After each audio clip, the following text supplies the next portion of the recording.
This question comes from Matt, who asks, what would happen if the moon were replaced with an equivalently massive black hole? And what would a lunar orbital eclipse look like? I won't spoil the answer, but later on we will have Torah sort to the unit of mil Fahrenheit if that tells you how little a black hole moon would affect the Earth. A black hole, the mass of the moon would have an event horizon about the size of a sand grain. Specifically, according to one of my favorite charts, a black hole moon would be a grain of fine to medium fine sand and could pass through a sieve of size ASM number 70 or larger.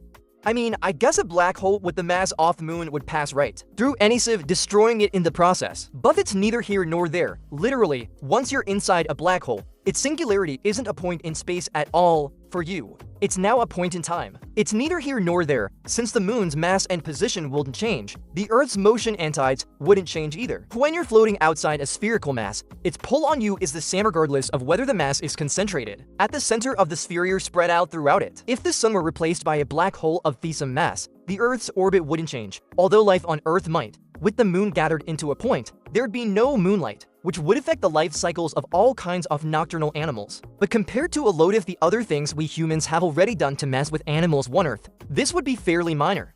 Our black hole moon would be pretty low profile.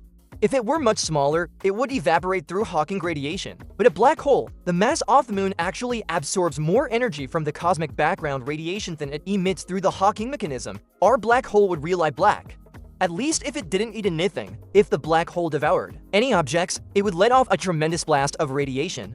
Black hole accretion disks are one of the most efficient ways to convert mass into energy in the universe. Fortunately, there's not a load out there for the black hole moon to eat, so it wouldn't glow very bright light for now. It would spend most of its time drastically altering the orbits of nearby dust particles. One sand grain pushing the other sand grains around, but there would be one interesting jet.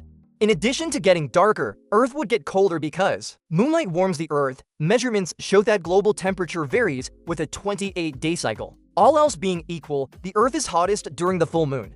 It's at any difference, small fractions of a degree, but it's there. Except most of this effect is not due to moonlight. The largest contributor is the fact that the Earth is slightly closer to the sundering of full moon than a new moon, which would still happen with a black hole moon. Calculating the small amount of energy actually radiated by the moon is deceptively tricky. The phases of the moon mean that it's not always reflecting the same amount of sunlight in us. Plus, you might think that when the moon's half illuminated, it would be half as bright as when it's full, but it's actually much less bright. And to account for that, there are ventricular effects to deal with because the science is the worst.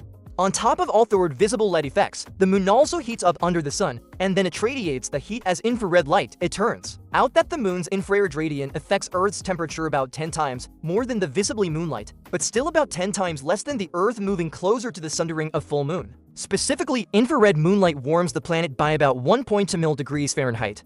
If you don't like Fahrenheit, that's the same as warming the Earth by 1 to milligrees Rankine or 0.35 mil rohr or 0.53 milligrams Ray or 2/3 of a mil. So without moonlight, the planet would cool down slightly, but given the rate at which we're adding CO2 to the atmosphere, which also changes the Earth's energy balance, we would make up the difference in a couple of weeks. All in all, the conversion of the moon to a black hole might not be that big of a deal.